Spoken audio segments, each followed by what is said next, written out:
All right, here's a quick look at a logistic example. You could say the spread of a rumor might be a possible logistic modeling situation. So we have one of those, number 6 in your chapter 3.2 notes.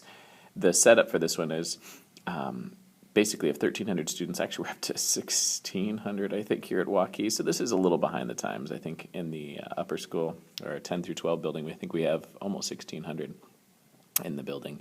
But anyhow, we'll go with this model from a few years back. But how many students have heard the rumor by end of day 0?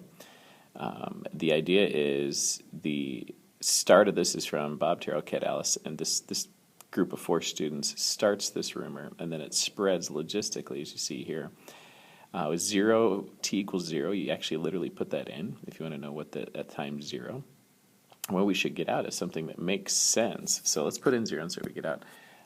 By the end of day 0, from those 4 people, we're expecting 32.5 students roughly to have heard the rumor. That's after the end of the day is the idea. That's what this is measuring. Rumor heard by the end of the day.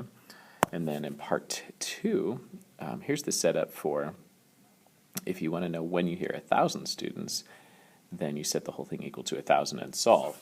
And this means, hey, I've got a fraction, I've got to clear out that denominator by multiplying both sides by the denominator.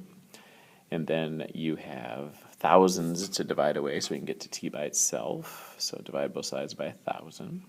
There's a 1 to subtract on both sides. We want to do that. And then finally, we want to divide by 39 on both sides.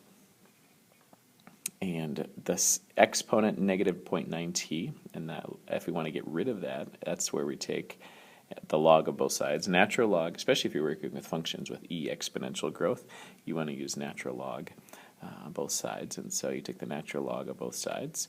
You might ask, could I use any other log? You can, but when e is involved, natural log works best. We choose log base 10 because we have base 10 number system. We choose natural log because e has special properties that just work beautifully. So those are the 2 we tend to work with, natural log. Plus natural log is a really nice one to work with in calculus. But those are nice functions for certain situations. But we're going natural log in this situation of both sides. Get 1 for natural log of e. That's something we're going to take note of. We want to keep track of natural log of e is 1, and we'll explain that a little bit later. But you want to divide both sides then by that 0.9 that's left. So natural log, the stuff on the right, natural log of 0.3 over 39, get that number and divide it by negative 0.9, and you get 5.41 days. So that 1,000 students hear the rumor after 5.41 days. That's the story.